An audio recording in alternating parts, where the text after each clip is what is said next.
Hello friends, स्वागत है आप सभी का ओआर स्टडी पॉइंट में। इस वीडियो में हम डिस्कस करते हैं द हिंदू एडिटोरियल हिंदी में।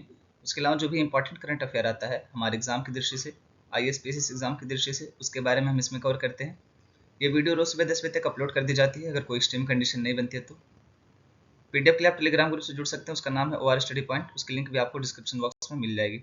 आइए बिना किसी देरी के शुरू करते हैं आज का इंपॉर्टेंट डिस्कशन। इस आर्टिकल में हम बात करने वाले हैं वाईकॉम सत्याग्रह के बारे में।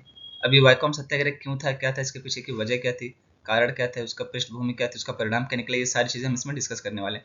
एक्चुअली चर्चा में क्यों आ गया, तो अभी हाल ही में केरल और तमिलनाडु के जो चीफ मिनिस्टर है, मुख्यमंत्री हैं, ये दोनों लोग क्या कर रहे हैं, मिल करके संयुक्त रूप से वाईकॉम सत्याग्रह का शताब्दी समारोह मना रहे हैं। उसका उद्घाटन किया इन दोनों ने, इस वजह से चर्चा में आ गया। तो हम देखते हैं इसके बारे में। वर्ष 2024 में क्या है, तो वाईकॉम सत्याग्रह की शताब्दी क्यों, क्योंकि कब शुरू किया गया था, तो 1924 में शुरू किया गया था। इसकी वजह से क्या हुआ, तो केरल और तमिलनाडु के मुख्यमंत्री ने संयुक्त रूप से शताब्दी समारोह का उद्घाटन किया। इस वजह से चर्चा में आ गया। वाईकॉम सत्याग्रह कब शुरू किया गया था, तो 30 मार्च 1924 को शुरू किया गया था। हिंदू समाज में अस्पृश्यता के खिलाफ यानी छुआछूत को समाप्त करने के लिए इसको शुरू किया गया था। ये कहाँ पे था, तो तरावड़कोर भारत में। और अब तरावड़कोर कहाँ पे, तो अब ये केरल में है। यह आंदोलन कोट्टायम के पास वाईकॉम के शिव मंदिर में केंद्रित था। शिव मंदिर जो है ये कहाँ पे, तो भारत के केरल राज्य के कोट्टायम जिले के पश्चिमी छोर पर स्थित है। उसके अलावा यह वेम्बनाड झील के साथ भी अपनी सीमा साझा करता है। और इसका महत्व क्यों है भारतीय इतिहास में, तो यही जो वाईकॉम सत्याग्रह था इसी के कारण इसका महत्व है। जिसमें कौन कौन शामिल हुए थे, तो महात्मा गांधी और पेरियार रामास्वामी भी शामिल हो गए थे। इसकी वजह से यह आंदोलन और महत्वपूर्ण हो गया था। सत्याग्रह का उद्देश्य क्या था, तो वाईकॉम में श्री महादेव मंदिर की ओर जाने वाले सार्वजनिक सड़कों के माध्यम से समाज के सभी वर्गों के लिए आंदोलन की स्वतंत्रता हासिल करना था। यानी ये समाज जो मंदिर है और ये इस तक जो सड़क जा रही है, समाज के बहुत सारे ऐसे लोग थे निम्न जाति के जिनको इस सड़क पर चलने की अनुमति नहीं थी। यानी सारे लोग इस सड़क का प्रयोग नहीं कर सकते थे। क्यों, क्योंकि ये सड़क कहाँ जाती थी, महादेव मंदिर पे। और ऐसा मानना था ब्राह्मण तबका का कि अगर ये लोग इस सड़क पर चलेंगे तो ये सड़क अपवित्र हो जाएगी और यहाँ पे भगवान अपवित्र हो जाएंगे, मंदिर अपवित्र हो जाएगी। तो यहाँ पे भगवान का दर्शन तो छोड़िए, इन लोग को ये भी अलाउ नहीं था कि ये लोग मंदिर के आसपास भी भटके, यानी भगवान का साया भी नहीं देख सकते थे। ऐसा माना जाता था कि अगर इनका साया भी पड़ गया ना मंदिर पे तो मंदिर अपवित्र हो जाएगी। इस वजह से यहाँ पे बहुत सारी कुरीतियाँ चल रही थी, कुप्रथा चल रही थी। तो इसी वजह से आंदोलन लाया गया था। और यहाँ पे पेरियार के बारे में दिया गया, अगर आप में से कोई पढ़ना चाहे तो पढ़ सकता है। अब देखिए इनका एक बहुत फेमस कोटेशन, ये कहते हैं कि अगर हमारे पिछड़ेपन की वजह भगवान है तो ऐसे भगवान को छोड़ दो, ऐसे भगवान को बदल दो। अगर हमारे पिछड़ेपन की वजह धर्म है तो ऐसे धर्म को छोड़ दो, और ऐसा धर्म बेकार है जो परिवर्तित नहीं होता वक्त के साथ। अब हम देखते हैं इस आंदोलन की पृष्ठभूमि क्या थी। तो यहाँ पे तरावड़कोर की रियासत में एक सामंती, सैन्यवादी और रीति रिवाजों से ग्रसित सरकार की निर्मम व्यवस्था थी। उसके अलावा कुछ सबसे कठोर, परिष्कृत और निर्मम सामाजिक मानदंड और रीति रिवाज तरावड़कोर में देखे गए थे। यानी यहाँ पे प्राचीन काल से चली आ रही प्रथा को अभी तक अपनाया जा रहा था। वही छुआछूत की भावना, ऊंच नीच की भावना। उसके अलावा यहाँ पे सामंती अर्थव्यवस्था थी, सामंती समाज था। और जैसा कि शेष भारत में था वैसा ही केरल में भी था। यानी यहाँ पे जो तथाकथित रूप से निम्न जाति के हिंदू थे उनको मंदिर में प्रवेश की अनुमति नहीं थी। मंदिर में तो दूर है, यहाँ पे सड़क पर चलना भी अलाउ नहीं किया गया था। केरल में उन्हें मंदिरों तक जाने वाली सड़कों पर चलने की भी अनुमति नहीं थी। नेताओं का योगदान अब देखते हैं इस आंदोलन में क्या रहा। तो 1923 में कांग्रेस पार्टी की काकीनाडा बैठक में, ये इंपॉर्टेंट हो जाता है कि कौन सी बैठक में ये फैसला लिया गया था, कौन सी बैठक में टीके माधवन ने ये चीज़ की थी। तो 1923 की कांग्रेस पार्टी की काकीनाडा बैठक में यहाँ पे क्या होता, तो टीके माधवन ने केरल में दलित जातियों के लोगों के साथ होने वाले भेदभाव का हवाला देते हुए एक रिपोर्ट पेश की थी। और यही रिपोर्ट वजह बनी थी वाईकॉम सत्याग्रह की। इसी रिपोर्ट के आधार पर सारी चीज़ें की गई थी। अब यहाँ पे दो चीज़ें इंपॉर्टेंट होती है कि कौन सी बैठक थी, पहले था काकीनाडा की बैठक, और यहाँ पे कौन रिपोर्ट पेश किए थे, तो टीके माधवन थे। अब जब ये रिपोर्ट पेश कर दी गई तो यहाँ पे अस्पृश्यता से लड़ना भी था, उसके लिए काम भी करना था। तो इसी की वजह से एक समिति बनाई गई जो इससे निपटती। फरवरी 1924 में क्या हुआ, तो उन्होंने मंदिर में प्रवेश पाने के लिए और जाति या पंथ के बावजूद हर हिंदू के लिए सार्वजनिक सड़कों का उपयोग करने का अधिकार पाने के लिए एक केरल पर्यटन शुरू करने का फैसला किया। जैसे गांधी जी ने दांडी मार्च किया था सारे भारत को जोड़ने के लिए, तो उसी तरीके से केरल पर्यटनम करके एक यात्रा शुरू की। वो किस लिए शुरू की गई थी, ताकि यहाँ पे जो अधिकार है उनको मिल जाए सार्वजनिक सड़क पर चलने का, और उसके अलावा सारे लोग समाज के एक साथ हो जाए। का कारण क्या था, तो यहाँ पे ईस्ट इंडिया कंपनी द्वारा जो ईसाई मिशनरियों को अलाउ कर दिया गया था कि आप लोग आके यहाँ पे अपना धर्म प्रचार करिए।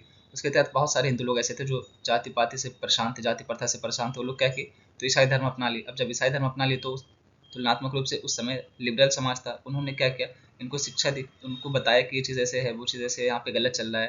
तो इन लोग के अंदर क्या है, जागरूकता। इन लोग को लगा कि यार हमारे साथ अभी तक शोषण होता आया था। उसके अलावा क्या हुआ, तो जो यहाँ पे तरावड़कोर के महाराजा थे उनका क्या नाम था, आइलियम थिरुनाल। इन्होंने क्या किया, इन्होंने भी यहाँ पे आधुनिक शिक्षा की व्यवस्था की। उसके अलावा सभी के लिए मुफ्त शिक्षा की व्यवस्था की। तो इससे क्या हुआ, लोगों के बीच जागरूकता है। जब जागरूकता है तो लोगों को लगा कि अभी तक हमारे साथ गलत होता आया था, अब हमें भी अधिकार चाहिए, हमें भी समानता का हक मिलना चाहिए। तो इसके तहत क्या हुआ, लोगों ने यहाँ पे आंदोलन करना शुरू कर दिया। पूंजीवाद की ताकतों और इन सुधारों ने नए सामाजिक पदानुक्रम बनाए। अब हम देखते हैं महिलाओं की भूमिका क्या रही इसमें। तो पेरियार की पत्नी नागम्मई और बहन कन्नममल, इन्होंने क्या किया, तो लड़ाई में एक अभूतपूर्व भूमिका निभाई थी। उसके बाद फिर आ जाते हैं गांधी जी।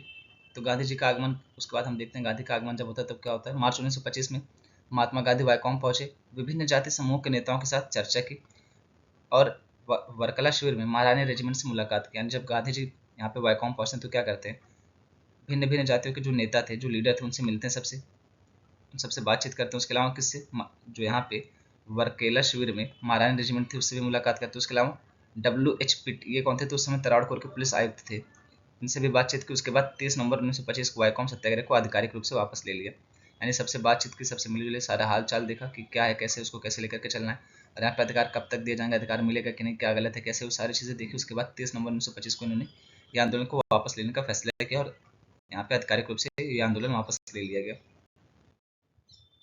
मंदिर प्रवेश की उद्घोषणा कभी, तो 1936 में तरावड़कोर के महाराजा द्वारा ऐतिहासिक मंदिर प्रवेश उद्घोषणा पर हस्ताक्षर कर दिए गए थे, जिसने मंदिर में प्रवेश पर सदियों पुराने प्रतिबंध को हटा दिया। यानी कब प्रवेश हुआ था, तो 1936 में हस्ताक्षर किए गए थे महाराजा के द्वारा, और यहीं से मंदिर में प्रवेश की उद्घोषणा होती है। वैकोम सत्याग्रह का प्रभाव, इसका महत्व क्या है, तो 23 नवंबर 1925 को पूर्वी द्वार को छोड़कर मंदिर के सभी द्वार हिंदुओं के लिए खोल दिए गए थे। यानी यहाँ पे जितने भी द्वार रहे होंगे, मान लीजिए चारों तरफ से द्वार थे इस मंदिर में, तो पूर्वी द्वार नहीं खोला गया था, बाकी तीनों द्वार खोल दिए गए थे। 1928 में पिछड़ी जातियों के तरावड़कोर के सभी मंदिरों के आसपास सार्वजनिक सड़कों पर चलने का अधिकार मिल गया। यह पहली बार था जब केरल में अछूतों और अन्य पिछड़ी जातियों के आवश्यक अधिकारों के लिए इतने बड़े पैमाने पर एक संगठित आंदोलन चलाया जा रहा था। यह भारत में मानवाधिकारों के खिलाफ एक प्राथमिक संघर्ष बन गया। यह सत्याग्रह जैसे महत्वपूर्ण तरीकों के परीक्षण की प्रयोगशाला बना। इसने जनता के बीच तर्क संगतता पैदा की। यानी यहाँ पे जो सत्याग्रह था ना, ये भी सत्यापित हो गया, यहाँ पे ये भी स्थापित हो गया। इस सत्याग्रह के माध्यम से बहुत बड़े बड़े काम किए जा सकते हैं, बहुत बड़ा बड़ा आंदोलन शांतिपूर्ण रूप से यहाँ पे सक्सेसफुल किया जा सकता है, कामयाब किया जा सकता है। उसके अलावा यहाँ पे जो सड़क थी, और न सिर्फ शिव मंदिर की सड़क, उसके अलावा जितने भी मंदिर की सड़क थी उन सब पे चलने का अधिकार मिल गया जो पिछड़ी जाती थी तथाकथित रूप से। नेक्स्ट आर्टिकल में हम देखने वाले हैं यूएन वाटर कॉन्फ्रेंस के बारे में, यानी संयुक्त राष्ट्र जल सम्मेलन के बारे में हम जानने वाले हैं। यहाँ पे एसडीजी दिया गया, तो आप एसडीजी में देख के बताइए कि कौन सा एसडीजी है जो जल से जुड़ा हुआ है और कितने हैं, सिर्फ एक या एक से अधिक है। अगर वैसे आप देखें तो सिर्फ एसडीजी 6 है जो जल से जुड़ा हुआ है, लेकिन अगर आप देखेंगे तो एसडीजी 14 भी है। क्यों? क्योंकि क्या बात करता है, लाइफ बिलो वाटर, यानी जल के नीचे जो जीवन, उसके बारे में बात करता है। तो जल तो यहाँ पे भी आ रहा है, और यहाँ पे एसडीजी 6 में किसकी बात की जा रही है, तो स्वच्छ जल की बात की जा रही है। और अगर स्वच्छ जल ही नहीं मिलेगा तो आप सोचिए कि कितनी खतरनाक स्थिति बन जाएगी। लोगों को हैजा, मलेरिया, इस तरह की बीमारी बहुत ज़्यादा मात्रा में होने लग जाएगी। बहुत सारी समस्या निकल कर कहेंगे, पानी ही नहीं रहेगा, जल ही नहीं रहेगा सुरक्षित पीने के लिए, तो उसके बाद जीवन ही कहाँ बचेगा। वो कोटेशन है ना कि जल ही जीवन है, तो इसी बेस पे अगर आप सोचिए ना कि कोई बिना पानी के कितना दिन रह सकता है, कितना दिन रह सकता है वो बिना पानी के। ये चर्चा में तो हाल ही में संयुक्त राष्ट्र ने न्यूयॉर्क में 22 से 24 मार्च को 46 वर्षों में अपना पहला जल सम्मेलन आयोजित किया। सम्मेलन अंतर्राष्ट्रीय कार्य दशक की मध्यावधि की समीक्षा के साथ हुआ। यानी ये पहली बार था जब कहाँ पे आयोजित हुआ, तो न्यूयॉर्क में हुआ, और 46 वर्षों में ऐसा पहली बार हुआ कि न्यूयॉर्क में ये जल सम्मेलन आयोजित किया गया यूएन के द्वारा, संयुक्त राष्ट्र के द्वारा। अब हम देखते हैं संयुक्त राष्ट्र जल सम्मेलन 2023 के बारे में। ये पहली बार कहाँ आयोजित किया गया था, तो 1977 में अर्जेंटीना के मार डी प्लाटा में आयोजित किया गया था। इसका थीम क्या रखा गया था, तो हमारा वाटरशेड पल, पानी के लिए दुनिया को एकजुट करना। इसका उद्देश्य क्या है, तो सतत विकास के लक्ष्य के लिए 2023 एजेंडे में निहित लक्ष्यों के सहित अंतर्राष्ट्रीय स्तर पर सहमत जल संबंधी लक्ष्यों और लक्ष्यों की उपलब्धि का समर्थन करना। इसको किसके द्वारा होस्ट किया गया, तो यूएसए, तजाकिस्तान और नीदरलैंड के द्वारा होस्ट किया गया 2023 वाला जो सम्मेलन है। विश्व जल दिवस कब मनाया था, तो 22 मार्च 2023 को मनाया जाता है। इसका थीम क्या रखा गया था, तो त्वरित परिवर्तन इसका थीम रखा गया था। पिछले सम्मेलन के सफल परिणाम क्या कह रहे हैं, तो इसके परिणाम स्वरूप पहली वैश्विक एक्शन प्लान यह स्वीकार किया गया कि सभी लोगों को पानी की पीने की मात्रा और उनकी बुनियादी जरूरतों के बराबर गुणवत्ता का अधिकार है। इसने वैश्विक वित्त पोषण और सभी के लिए पीने का पानी और स्वच्छता प्रदान करने के लिए ठोस प्रयास का नेतृत्व किया। इन कार्रवाई में अधिकांश विकासशील देशों में सुरक्षित पेयजल तक पहुंच बढ़ाई है। अब संयुक्त राष्ट्र जल सम्मेलन 2023 का जो परिणाम निकल के आया है उसके बारे में देखते हैं। तो यहाँ पे पहले क्या, प्रौद्योगिकी जल प्रबंधन पर केंद्रित IBM सस्टेनेबिलिटी एक्सेलरेटर सहित डेटा और मॉडल, सेंसर और उपग्रह डेटा शामिल है। विश्व मौसम विज्ञान संगठन की हाइड्रोलॉजिकल स्थिति और आउटलुक सिस्टम जैसे अन्य प्रयासों ने डेटा विश्लेषण उपकरणों की पेशकश की। नॉलेज शेयरिंग, यानी कि यहाँ पे आप देखेंगे ज्ञान आदान प्रदान, क्रॉस नॉलेज में तेजी लाने की जरूरत है। यहाँ एक उपयोगी टूल W12+ ब्लूप्रिंट था जो यूनेस्को का एक प्लेटफॉर्म है। यानी ये W12+ क्या है, तो ये यूनेस्को का प्लेटफॉर्म है, वाटर 12+ क्षमता निर्माण, मेकिंग राइट्स रियल इनिशिएटिव जैसे प्रयास हाशिए पर रहने वाले समुदायों और महिलाओं को यह समझने में मदद करने के लिए पेश किए गए कि अपने अधिकारों का प्रयोग कैसे करें। इसके लिए प्रोत्साहन इस बात पर प्रकाश डाला गया कि किसानों और उद्योगों के लिए पानी का कुशलतापूर्वक और अस्थायी रूप से उपयोग करने के लिए प्रोत्साहन की एक बड़ी बात है। जैसे आप देखेंगे सिंचाई के टाइम पे क्या होता है कि यहाँ पे पंप चालू कर देते हैं, उसके बाद किसान कहीं चले जाते हैं तो कई बार पानी की अधिकता हो जाती है। यहाँ पे बिजली के ऊपर भी नकारात्मक प्रभाव पड़ता है। उसके अलावा जो अंडरग्राउंड वाटर है, भूजल, उसके ऊपर भी नेगेटिव इम्पैक्ट पड़ता है। तो वही बात है, यहाँ पे उद्योगों में आप देखेंगे क्या करते हैं ये लोग, तो जल का बहुत ही दुरुपयोग करते हैं और उसके बाद जो जल रहता है खराब हो चुका होता है उसको अपशिष्ट जो रहता है बिना उसका उपचार किए ऐसे ही नदी नालों में छोड़ देते हैं। उसकी वजह से पर्यावरण पर भी नकारात्मक प्रभाव पड़ता है, नदी नालों पर भी नकारात्मक प्रभाव पड़ता है। अब इसके साथ समस्याएं क्या है, तो इसमें पहला बताया कि गैर बाध्यकारी हैं, यानी ये जो सम्मेलन चला है उसके अलावा जो भी कानून है वो क्या करते हैं, तो कानूनी रूप से बाध्यकारी नहीं है कि आपको करना है तो करना ही है, ऐसा नहीं है। यहाँ पे क्या है, गैर बाध्यकारी प्रकृति का। उसके अलावा स्थानीय समुदाय को शामिल नहीं किया गया इसमें। तो आप देखेंगे बिना स्थानीय समुदाय को शामिल किए नहीं किया जा सकता। अगर सरकार यहाँ पे सिर्फ अकेले प्रयास करेगी तो कैसे काम चलेगा। यहाँ पे जो लोग हैं लोकल लेवल पर जो एक्चुअल में जल का उपयोग कर रहे हैं उन्हीं को तो ये चीज़ देखनी पड़ेगी, उनको शामिल ही नहीं किया गया इस चीज़ में, तो ये बहुत बड़ी कमी है। घटते जल स्रोतों को बचाने की कोशिश कर रहे समुदायों द्वारा सामना की जाने वाली हिंसा और खतरों को संबोधित करने में सम्मेलन विफल रहा है। यानी अगर कोई जल बचाने की कोशिश भी कर रहा है तो उसके खिलाफ जो हिंसा हो रही है, उनको जो प्रताड़ना झेलनी पड़ रही है, उसके अलावा जो खतरे उनके ऊपर, उसको भी लोगों ने संबोधित नहीं किया, उसके ऊपर भी चर्चा नहीं की गई इस सम्मेलन में।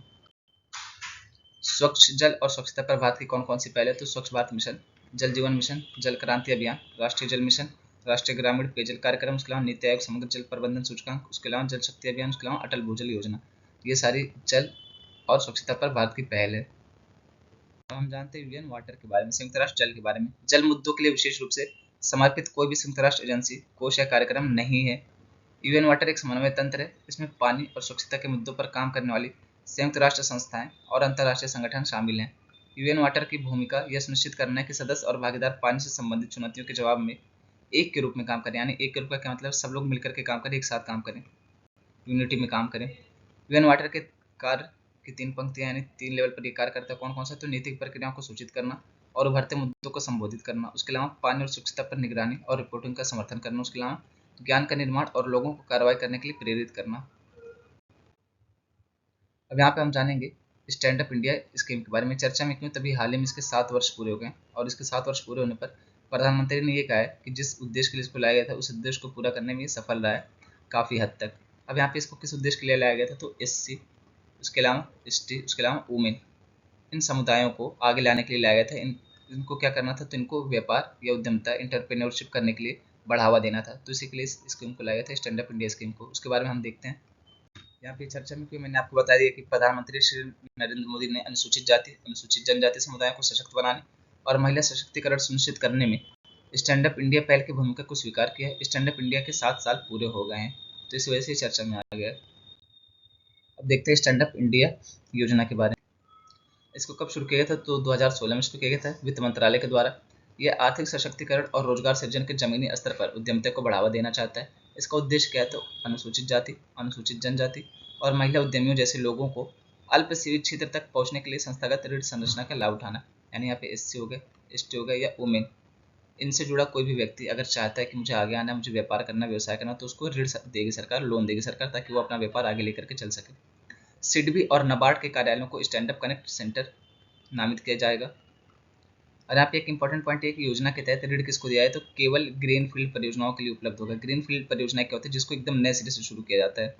ऐसा नहीं कि उस पर थोड़ा बहुत काम पहले किया जा चुका है, ऐसा नहीं होना चाहिए, एकदम पूरा नए सिरे से उसको शुरू करना है, तो इसी को ग्रीनफील्ड परियोजना कहते हैं। योजना का उद्देश्य क्या है, तो विनिर्माण क्षेत्र यानी कि मैन्युफैक्चरिंग इंडस्ट्री होगा, उसके अलावा सेवा हो गया, सर्विस का क्षेत्र हो गया, व्यापार क्षेत्र में ग्रीनफील्ड उद्यमों की स्थापना के लिए कम से कम एक अनुसूचित जाति या अनुसूचित जनजाति को उधारकर्ता और एक महिला उधारकर्ता को प्रति बैंक शाखा के लिए अनुसूचित वाणिज्यिक बैंकों से 10 लाख रुपए से लेकर के 1 करोड़ रुपए के बीच ऋण की सुविधा प्रदान करना है। यानी अगर कोई इंडिविजुअल शुरू करना चाहता है, वो किस समुदाय से हो, तो एससी या एसटी या वुमेन, इस समुदाय से अगर कोई इंडिविजुअल चाहता है कि मुझे अपना व्यापार शुरू करना है, तो उसको कितना 10 लाख रुपए से लेकर के 1 करोड़ रुपए तक का ऋण कौन देगा, सरकार, बैंक के माध्यम से।